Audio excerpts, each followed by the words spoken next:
Welcome to Head of the Breach podcast, where we talk everything offensive security. We're here live with Tim Silverline at RSA. So Tim Silverline is the VP of Security at Rocket Lawyer, where he leads global cybersecurity initiatives and protects customer data across their legal tech platform. With over 20 years in information security, he specializes in threat intelligence, risk management, and aligning security with business goals. His leadership ensures Rocket Lawyer remains secure while they innovate and resilient against evolving cyber threats. Tim, welcome to the podcast. Thank you for having me.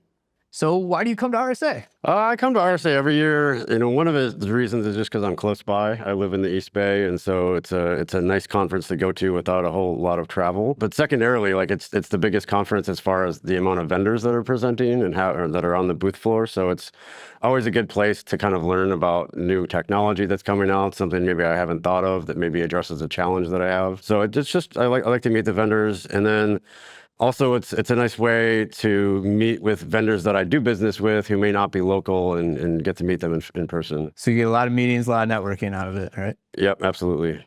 Any innovative or new tech that you've seen on the floor? I've only been on the floor today for about maybe 30, 45 minutes. There's one particular technology actually that helps with some of the new PCI 643 and 11.6.1 requirements around the client-side protection. That actually seems pretty interesting, how it proxies specifically just third-party scripts. So that could be useful for us as we try to figure out how we're going to meet compliance for our PCI audit later in the year. Nice. Do you have other compliances besides PCI, or is that the main driver? Today, we have GDPR because we do operate internationally, as well as PCI, and then we're working towards the end of this year on getting our SOC 2 certification as well. Nice. SOC 2. So you're in the process of actually planning and engineering for that work? Yeah, absolutely. I've helped multiple companies get their SOC 2 certifications, ISO certifications, and it's at Rocket Lawyer. It's a slightly harder challenge just because it's an 18-year-old company that has a lot of processes in place that have been existing for a long time, and it's a larger organization, so there's just a lot of effort on changing the culture to get something like SOC 2. Doing it with a startup, the smaller employee headcount is actually kind of easy, I feel like, because it's really just putting the policies in place and then whipping a few people into shape to make sure that they're following the controls. Right. But at a larger organization, especially one that's been around for a lot longer and started as an on-prem sort of data center infrastructure, has migrated to the cloud, there's a little bit more herding of cats to do and kind of things to clean up to get there. Yeah. Have your whole experience in your career helping other companies get to a SOC 2, what's probably a number one takeaway that listeners can learn from you, from someone that's done it before? Obviously it all starts from your policies. So you got to make sure that you're starting with good draft policies and that you get alignment from leadership, that they actually want to implement those policies. Because if you as a security person are just trying to get and change the culture inside of an organization without that support from the executive leadership, it can be quite challenging. Yeah, definitely. We've heard many horror stories of not being able to move the needle just because you don't have the leadership buy-in. Yeah, luckily I do at Rocket Lawyer. The leadership is very, they're very supportive of everything I'm trying to do to improve security and help them achieve certification. That's awesome. And you've recently decided to go to more of a continuous proactive security testing with penetration testing. What fueled that decision for you? Well, one, it's just making sure that we have constant visibility, right? We're making updates to our website all the time, right? We have constant release trains and we're doing like a continuous CI/CD pipeline. So there's always changes to the website, and doing it once a year, having a pen test done once a year, you kind of lose that confidence that you're secure the rest of the year, right? You're only once you resolve those vulnerabilities, you don't know when you might have introduced more. And so that's the reason around continuous. That it's just, you want to make sure that you're always having an eye on your external facing assets, and that if there is anything that is severe that pops up, you can address that very quickly. Yeah. Do you have any lessons learned from penetration testing, from the results maybe? I guess what I would say is that the results were not that bad. So the results that we got at least on our first one with Rocket, they identified some medium level vulnerabilities, and we're working to address all those. But there wasn't anything super concerning. It was good though, because we had been using a previous penetration testing firm prior to my arrival at Rocket Lawyer, and the last penetration test that we received, it was basically just a letter saying we don't have any vulnerabilities. And I was like, look, we have to have something. And, so paying, the amount of money that we were paying for that, it didn't feel like we were getting the value out of it. You get nervous, right? We all want that clean report, but we all kind of sometimes know that Yeah, it shouldn't be that clean, right? Is that what I'm hearing from you? Yeah, I mean, I at least wanted something showing that what they did, right? It wasn't even really any evidence. It was just like, yeah, we looked and it's okay. So it's like, all right, we're giving you this amount of money. You should be demonstrating something in what you did. Yeah. Has in your offensive security program, have you had any challenges with, kind of keeping up with the innovation and rapid deployment development cycles from teams, but yet still making sure you're doing thorough security testing? I don't know that we've had specific challenges with that, but I always wonder, are we doing enough offensive analysis of the new features that we're rolling out? Yeah. Yeah.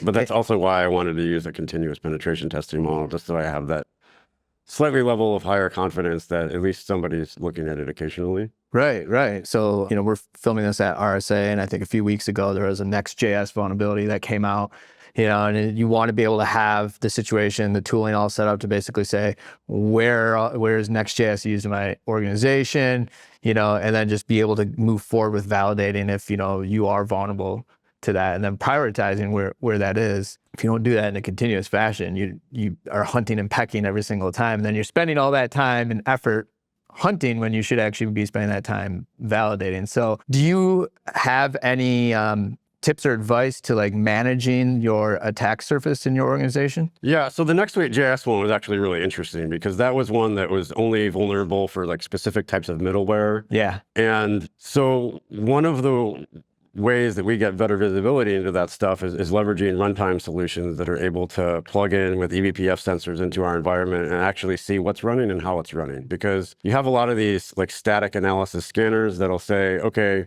you have this package, but right. It might not be getting loaded into memory. We may not know how it's being used. And so it's much harder to take some of those static analyses, and it's just a lot more noise, right? Yeah.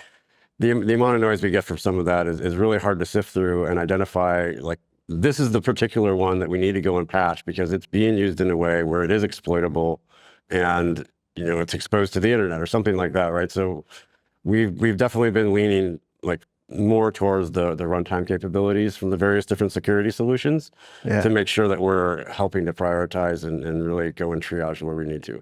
Are you looking to implement a solution or a vendor to take care of that? Build your own? Yeah, we just started actually our contract with Codem Security recently, and they've been really helping out on the SCA and SAST side for that. And then we're also evaluating some options in the CNAPP space as well. Nice.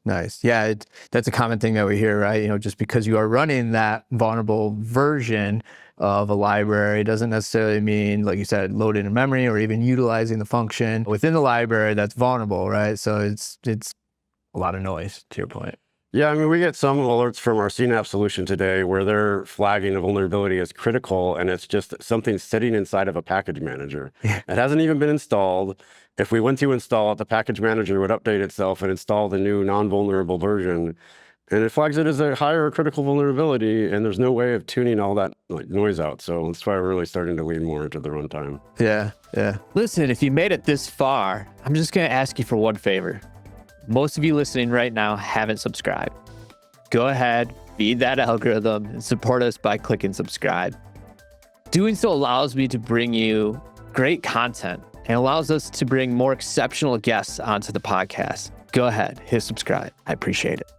What does your day-to-day look like in your job? Lots of meetings. I manage both security as well as IT at Rocket Lawyer. So I have to deal with triaging, escalations for the help desk from the IT perspective, as well as just managing all of the different SaaS apps and everything that supports our business. And then I'm in lots of leadership meetings. Our strategy for our new product rollouts, for all the different features that we're building on our website. We're looking at, leveraging a lot of AI moving forward to help from a customer engagement perspective and really kind of give that end-to-end conversational capability to our website for users that are trying to get legal advice. So I'm in a lot of, product design meetings, high-level design meetings, making sure that we're thinking about all of the various different security implications of the products we're rolling out, as well as, making sure that we're putting the right controls into place to properly protect our clients' data inside of our environment. Yeah. And not just at Rocket Lawyer, but, in general, what are some of the concerns that you have with implementing AI in products? Like, as your cybersecurity hat on, What has you most worried? Most worried. I mean, it's just that there's so much development happening in the AI space right now. It's almost impossible to stay up to date with all of it from a security perspective. And just the way that AI models work, you don't know like where they're drawing their data from. You know, it can be tied into all sorts of different sources, and then it can be tied out to different sources. And just all the different interconnected pieces of AI is, I guess, what scares me the most is really, for me to know for sure that all of our products are really secure, I need to like heavily engage in the development, the design of it, and then actually understand how they're all working. And we're building just lots of different AI projects or products to help our website. So I guess in some ways, it's just, there's just so much development happening. And I think that's the thing that scares me the most. That Right. I can't stay right on top of all of it. Yeah. Is that mostly concern because you don't know where your data is going and how it's being used? We know where our data is going and how it's being used, but as the development continues to accelerate, there's always that worry that maybe it's being used in a way that Yeah, we got don't it. know. Yeah. Like training additional models or, Yes. yeah, that's definitely, yeah, AI is a hot topic, right, for the past 2 years. But, you know, one of our previous interviews just here at RSA, we were talking about, you know, shadow AI kind of being the thing. You know, there's shadow IT, but there's shadow AI in the organization, right? Yes. You find that nooks and crannies, the organization is using different AI models, vendors, and data going here, data going there. And, you know, we also talked about legal contracts too, right? Because, you know, as B2Bs are creating contracts, you know, it's kind of like, I don't want you to use AI in your product because I don't want my data to actually train your models, and I don't know where it's going and things like that. Do you guys happen to see any of AI in contract languages? Yes and no. When we're signing up a new contract with a vendor, we are always evaluating how they're using AI. Most of the time, though, I feel like it needs to be written in their general terms of service, but we have policies inside of Rocket Lawyer that, you know, we don't allow any of our data to be used to train other LLMs. Yeah. I can see it's very likely that we're going to probably start including that sort of language into certain contracts. But yeah, I mean, it's interesting. I think it's definitely something that we need to explore further. But I think most of the larger companies that are building these LLMs have pretty good terms of service. Like Google is pretty much powers. Yeah, definitely. Both our infrastructure as well as our LLMs. And so they will say for Gemini, for example, that they're not going to use your data to train their LLMs. Yeah, it's just good. It's just good to have, you know, some sort of legal contract there. It goes back to your point of like, this space is moving so fast, right? That it's kind of like what you would want to be perfect world is like already changed and move on, you know, both from legal to tech to everything. Yeah, our legal team is very conservative at Rocket Lawyer, so You probably have some good lawyers at Rocket Lawyer. We do, but they're very conservative about the vendors that we use and the contracts that we signed. Yeah. And specifically around AI. Yeah. Let's talk about how you use penetration testing results and how you use that with your team and maybe your workflow. Yeah. So with Rocket, I like the fact that you guys integrate directly with Jira. And not only do you integrate with them, but it's a two-way communication. So when we get the findings, we evaluate them, make sure that we think they're legitimate, and then we just open up the case in Jira.